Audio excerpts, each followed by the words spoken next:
기후 변화가 심해지면서 집중호우가 내리고 비가 네. 내리면 그냥 부슬부슬 오는 게 아니고 왕 하고 쏟아지잖아요. 그렇죠. 그리고 홍수 피해도 굉장히 커지면서 원래 옛날에는 이렇게 습지였다가 매립해서 농토로 쓰던 땅을 예. 다시 습지로 바꾸는 작업을 시작했어요. 이번 IMF의 보고서에서 눈에 띄는 내용은 정부 부채가 최근 5년 동안 특히 더 많이 늘었다. 그런 정부 부채 중에 절반은 이 나라가 과연 이 빚을 다 갚을 수 있을까 싶은, 그리고 그런 나라들이 전 세계 GDP의 3분의 1을 차지할 만큼 큰 나라들이라는 점을 IMF가 이 걱정 포인트로 콕 집었습니다.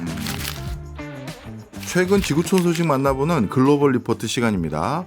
해담경제연구소 어혜진 소장 나왔습니다. 어서 오세요. 안녕하세요. 희한한 소리를 제가 들었습니다. 네. 영국에서 육지를 바다로 만드는 프로젝트를 한다? 제가 알기로 간척 사업은 바다를 육지로 만드는 걸로 알고 있는데 네. 이걸 거꾸로 하는 거예요? 맞아요. 이 보통은 바다를 흙으로 메워서 육지를 만들어서 뭐 농사도 짓고 다양한 용도로 쓰이는 게 이제 교수님이 말씀하신 일반적인 그런 상황인데, 우리나라의 이제 그래서 새만금 계획도 갯벌을 메워가지고 예. 그 자리에 뭐 공항도 만들고 농사도 짓고 하겠다는 거잖아요. 그런데 영국에서는 거꾸로 육지를 갯벌로 만드는 사업을 하고 있습니다. 그러는 이유는 요즘에 또 이 기후변화, 이 기후변화가 심해가지고 영국에서 전에 없던 규모로 홍수가 자주 나고 있거든요. 네. 그러다 보니까 해안지대에 습지가 있어야 되겠다, 이런 생각을 하게 된 거죠. 해안에 습지가 있으면 홍수가 좀 예방이 되나 보죠. 근데 원래 습지는 좀 있었을 거 아니에요. 네. 근데 요거를 일단 하나하나 좀 차분하게 설명을 드리면, 예. 영국의 습지는 일단 자꾸 줄어들고 있습니다. 그 습지 중에서 특히 이제 바닷가에 있는 습지를 우리가 염습지라고 하는데, 바닷가의 원래 자연적인 모습은 모래사장이 있는 해변 아니면 모래 대신에 풀과 갈대가 가득한 그런 염습지, 요 둘 중에 하나거든요. 네. 근데 특히 강이 흘러서 이렇게 바다로 들어가는 그 입구 근처에 대부분 이제 습지가 있는데, 그런데 이 사람들이 바닷가 해변 땅을 개발하면서 지난 한 160년 동안 영국의 염습지 중에서 85%가 사라졌대요. 사라졌다기보다는 사실 이제 농사를 짓는 땅으로 매립됐다, 이 표현이 조금 더 정확할 것 같아요. 네. 그래서 지금 영국에는 서울시의 절반 정도 크기의 염습지만 남아있는 상태입니다. 예. 그런데 이 습지가 홍수를 줄여주는 역할을 또 톡톡히 합니다. 왜냐하면 이제 강이 흘러 내려오다가 습지를 만나면 이 지형이 평평하니까 강이 직선으로 쭉 이렇게 흐르지가 않고 꼬불꼬불 하면서 이제 틈새로 스며들어요. 그래서 돌아 이렇게 물이 흐르게 되거든요. 예. 그러다 보니까 이제 위에서 내려봤을 때는 중간중간에 이제 나뭇가지처럼 지류도 이렇게 생기고요.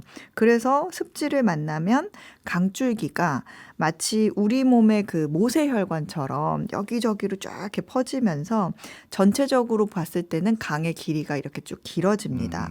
그리고 그렇게 꼬불꼬불 습지를 파고 들어서 도는 강물 줄기는 홍수가 났을 때 이 네. 상류에서 내려오는 물들을 중간중간 이렇게 착 잡아주는 역할을 하는데, 이런 습지가 만약에 없어진다고 하면 상류에서 홍수가 하류에서 이제 완충작용을 못 해주니까 네. 굉장히 위험한, 넘쳐버리는 그런 그러네요. 상황이 되는 거죠. 그래도 지금까지는 뭐 홍수의 강도 자체가 뭐 그럭저럭 버틸만 했는데, 요즘에 뭐 뉴스 많이 보면 아시겠지만 기후 변화가 심해지면서 집중호우가 내리고 비가 네. 내리면 그냥 부슬부슬 오는 게 아니고 왕 하고 쏟아지잖아요. 그렇죠. 그리고 홍수 피해도 굉장히 커지면서 원래 옛날에는 이렇게 습지였다가 매립해서 농토로 쓰던 땅을 예. 다시 습지로 바꾸는 작업을 시작했어요. 그래서 이번 주에 뉴욕타임즈에 나온 기사가 10년 전에 그렇게 농토를 습지로 바꾼 지역을 다시 가본 겁니다. 네. 그랬더니 어머, 생태계가 다시 복원이 돼가지고 뭐 새들도 많이 오고 무엇보다 그 인근 마을에 홍수 피해가 확연하게 줄었더라, 이런 내용을 담고 있습니다. 그렇군요. 야, 살다 보니까 또 의외로 반대 작용을 하는 모습도 보게 되는 것 같은데, 그러면 습지를 농토로 메우고 간척하는 건 제가 책에서도 보고 다큐멘터리 영상도 많이 봤거든요. 뭐 방파제 같은 거 일부 쌓아가지고 물 네. 못 들어오게 한 다음에 네. 흙을 메우는 거잖아요. 맞아요. 그러면 농토를 다시 바다로 만들려면 뭐 어떻게 해야 되는 겁니까?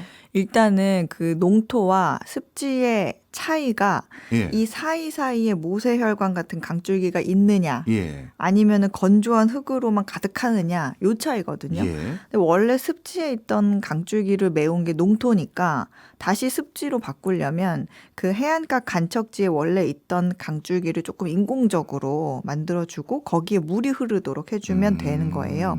원래 있던 그 인공으로 만든 강줄기는 상류에서 흐르는 강물이 다시 흘러 들어오는 게 아니라 그냥 바닷물을 끌어들여야 돼요. 예. 끌어들여서 바닷물이 강처럼 흐르게 만든 거거든요. 어.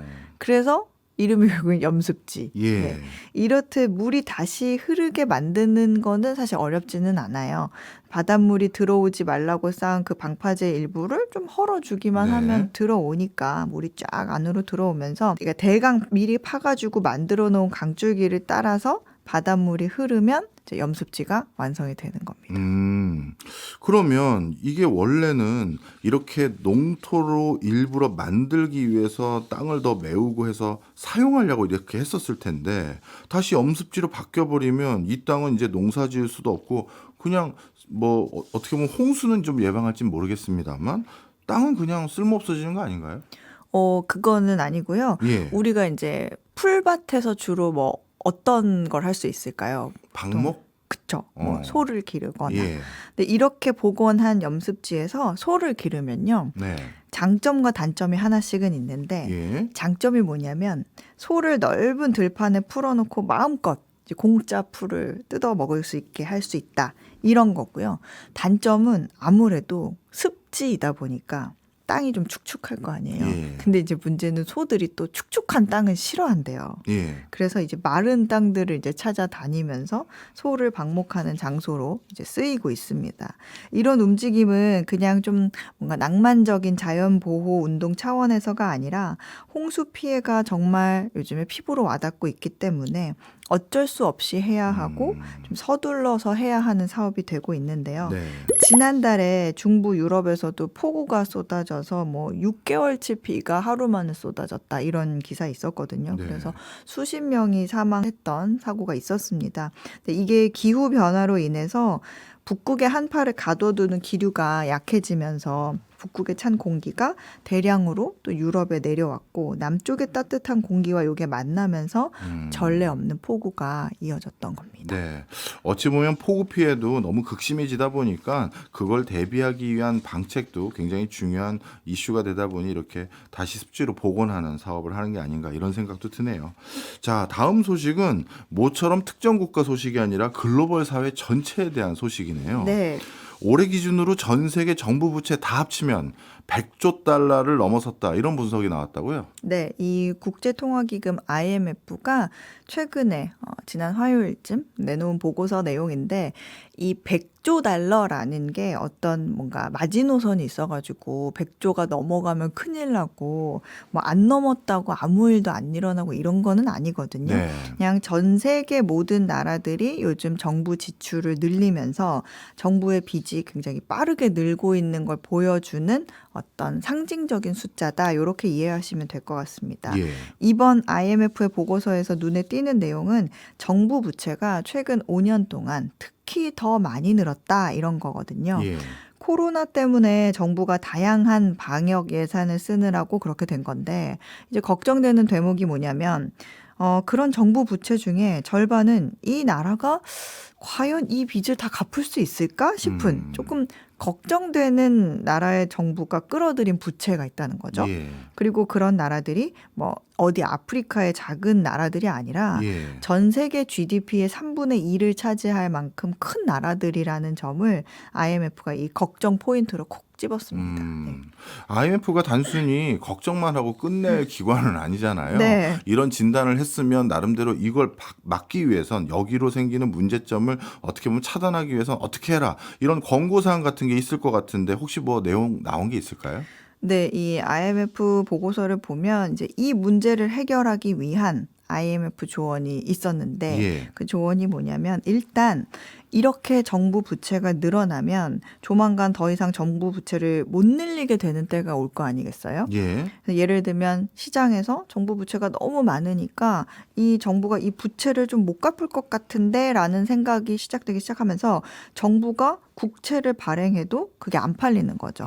안 팔리니까 정부는 또 돈을 조달할 방법이 없어지고 그러면 또 정부가 도와야 하는 취약계층들이 가장 먼저 고통을 받게 되는 네. 그런 악순환이 생깁니다.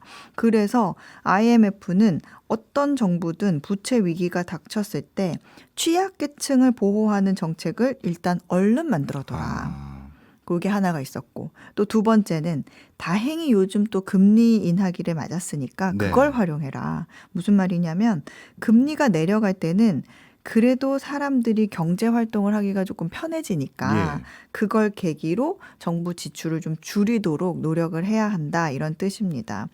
그리고 마지막으로 경제 성장을 잘 해야 한다 이런 조언이 있었는데요. 이것도 무슨 말이냐면 이제 전 세계 경제가 부채로 돌아가는 게 불가피해졌기 때문에 네. 이 부채 자체를 사라지게 할 수는 없고 또 우리가 부채의 부작용을 줄이기 위해서 할 수 있는 건 그래도 GDP 대비해서 부채 비율을 더 이상 높아지지 않게 하는 거거든요. 네. 그러려면 부채가 늘어나는 속도보다 GDP를 빨리 성장시키면 되는 거니까 경제 성장을 더 할 수 있게 해야 한다 이런 건데요. 네. 네.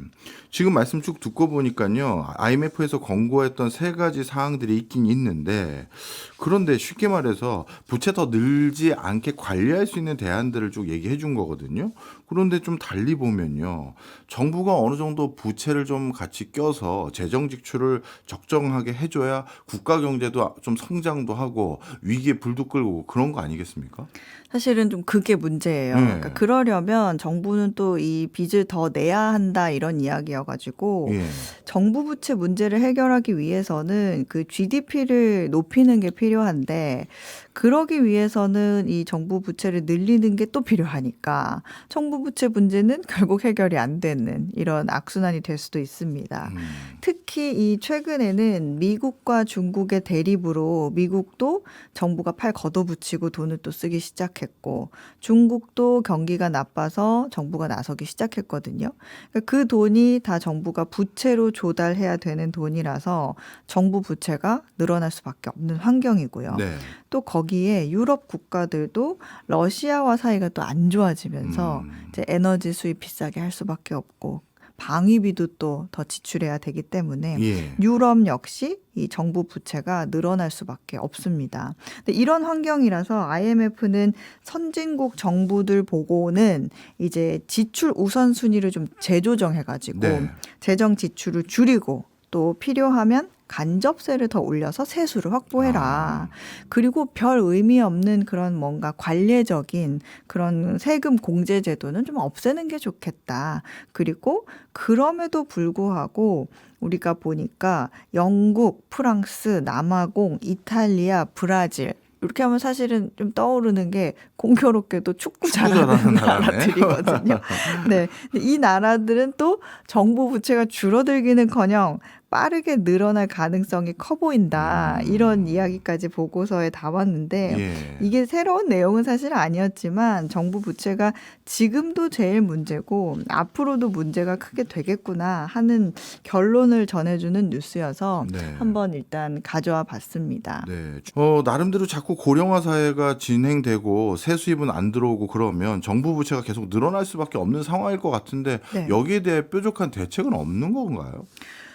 사실 이 정부 부채라는 게 뭐냐면, 그러니까 왜 필요한 거냐면, 정부가 돈을 쓰기 위해서겠죠. 근데 정부가 돈을 왜 쓸까? 네. 이거는 정부 말고는 그 상황에서 돈을 쓸 수 있는 주체가 없기 때문에 돈을 안 쓰기 때문에 정부라도 돈을 써야 경제가 돌아가니까 네. 그래서 정부가 여기저기 바쁘게 다니면서 돈을 조달을 해서 뿌리는 겁니다. 예.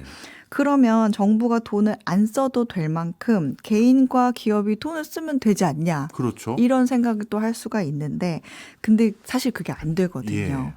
이걸 경제학에서 하는 말이 있는데 총수요 부족이라는 말을 해요. 이렇게 표현을 하는 게 어떤 뜻이냐면 쉽게 말하면 돈을 안 쓴다는 거고 왜 안 쓸까 들여다보면 돈이 부족하니까 그렇다는 결론이 나옵니다. 그러니까 계속 꼬리에 꼬리를 물고 질문을 해보자면 그럼 돈이 왜 부족하지? 전 세계에 이렇게 계속 자본이 많이 풀려 있는데 예. 점점 그 자본 규모는 굉장히 커지고 있는데 왜 부족해? 이런 생각도 할 수 있고 이런 질문을 만나게 되면 그 질문의 답은 또 돈이 풀려 있기는 풀려 있는데 그 돈이 다 부자들한테 집중이 돼 있어서 그렇다 이런 답을 듣게 됩니다. 네. 그러니까 부가 한쪽으로 과도하게 집중이 되어 있으니까 돈이 안 도는 건데 네. 그렇다고 한쪽으로 부를 집중시킨 부자들이 사실은 뭘 정말 대단히 잘못해서 그런 건 또 아니거든요. 예. 일부러. 그러니까 사람들이 예를 들면 아이폰을 좋아하니까 이제 아이폰을 자꾸 사서 애플의 금고로 전 세계에 돈이 쭉 빨려 들어가는 건데 네. 그게 사실은 애플이나 팀 쿡의 잘못은 아니다. 이런 그렇긴 예를 하죠. 들는 예. 경우도 있어요. 예. 근데 그렇다고 세금을 더 무겁게 물리는 것도 사실 정답은 좀 아니고 그건 왜요? 세금을 일방적으로 이러니까 돈이 너한테만 너무 몰렸으니까 세금을 내 하기에는 그들이 생각했을 때는 근거가 부족하다 이런 생각을 하는 거죠. 예. 그리고 세금을 부과해서 애플이 번 돈을 정부가 걷어서 뭐 국민들에게 나눠주면 국민들은 또 그 돈으로 아이폰 신제품을 사는 그런 아이러니의 반복이 발생하는 상황이 있더라는 거예요. 그래서 원인은 파악이 됐는데 네. 답은 없는 그런 구조다 이런 얘기가 또 다른 보고서에도 있습니다. 그렇군요. 재정 지출에 의존할 수밖에 없는 국가 간의 여러 가지 모습들 그거에 대해서 IMF가 나름대로 관리해야 된다라는 조언을 해준 상황이었군요. 마지막 소식입니다. 뉴질랜드 얘기네요. 저도 참 좋아하는 나라인데 네. 요즘 이 뉴질랜드 뭔가 변화를 꾀하고 있다. 그런 나라가 아닌데 무슨 변화인가요? 뉴질랜드는요, 사실은 우리나라 대한민국과 참 비슷한 점이 하나가 있어요. 뭐죠? 뭘까요? 이 뉴질랜드와 한국의 공통점. 정답은 경제는 중국에 의존을 하면서 정치, 그러니까 외교는 미국 쪽에 좀 기울어져 있다는 겁니다. 네, 뉴질랜드에 가까운 이웃인 또 호주가 있죠. 네. 호주는 사실 미국의 넘버원 맹국이거든요. 예. 맹방이거든요. 근데 마치 이 우리의 이웃 나라 일본이 미국과 아주 친한 것처럼 호주는 차라리 이럴 거면 그냥 우리도 미국이 될 걸 그랬어. 이런 말을 할 정도로 그 어떤 이슈에서도 호주는 미국 편입니다. 야.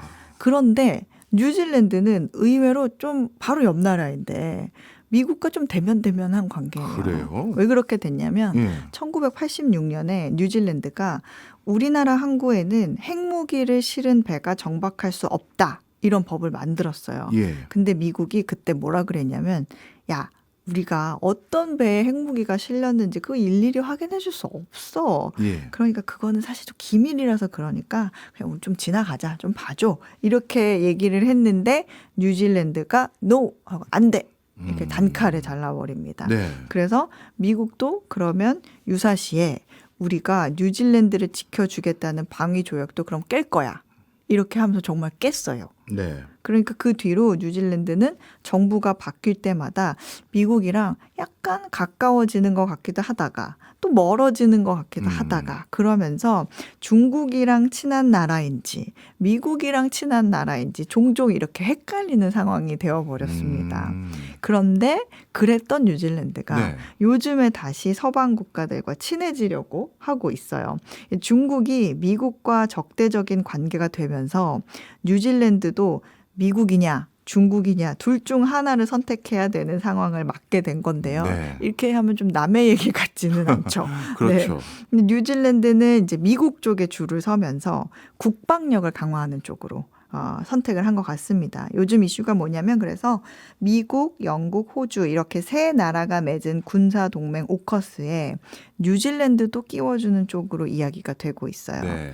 근데 이제 중국이 7년 만에 이 총리가 뉴질랜드를 방문을 해가지고 뭐라 그랬냐면 야 그러지 말고 그냥 우리랑 친하게 지내자. 네. 오커스 가입하지 마. 그러면서 그럼 진짜 우리 서운할 거야 하면서 강하게 반발을 하고 있죠. 네. 뉴질랜드가 지정학적인 위치가 굉장히 군사 안보적으로 중요한 곳이라고 하더라고요. 네. 그래서 아마 미국도 중국도 갑자기 뉴질랜드한테 친하게 지내자라고 더더욱 애달프게 구는 것 같습니다. 결국에는 이제 뉴질랜드가 어떤 국방이냐 예. 아니면 뭔가 경제냐 이런 거를 고민하다가 결국엔 국방 쪽으로 기울었잖아요. 예. 근데 우리도 사실 정말 중국과 미국 사이에 꽉 껴있는 나라가 그렇죠. 이도저도 못하고 고민스러운 나라가 딱 우리나라의 고민이랑 굉장히 비슷한 부분이어서 네. 남의 얘기가 같지 않는 그런 사례였습니다. 그럼 곤란한 질문 한번 해드릴까요? 아니요, 괜찮습니다. 우리나라는 국방과 그다음에 경제 둘 중에 어느 걸 선택하는 게 맞아 보이세요? 그 정말 고민이긴 한데요. 그렇죠. 예. 뉴질랜드도 굉장히 고민 많이 했을 것 같아요. 네. 근데 우리나라는 또 뉴질랜드는 이제 갈라져 있는 나라는 또 아니니까 그렇죠. 우리나라가 고민이 더 음. 심하죠. 네. 알겠습니다. 오늘도 전 세계 여기저기 어떤 변화가 있는지 제대로 알아봤습니다. 지금까지 어예진 소장이었습니다. 고맙습니다. 감사합니다.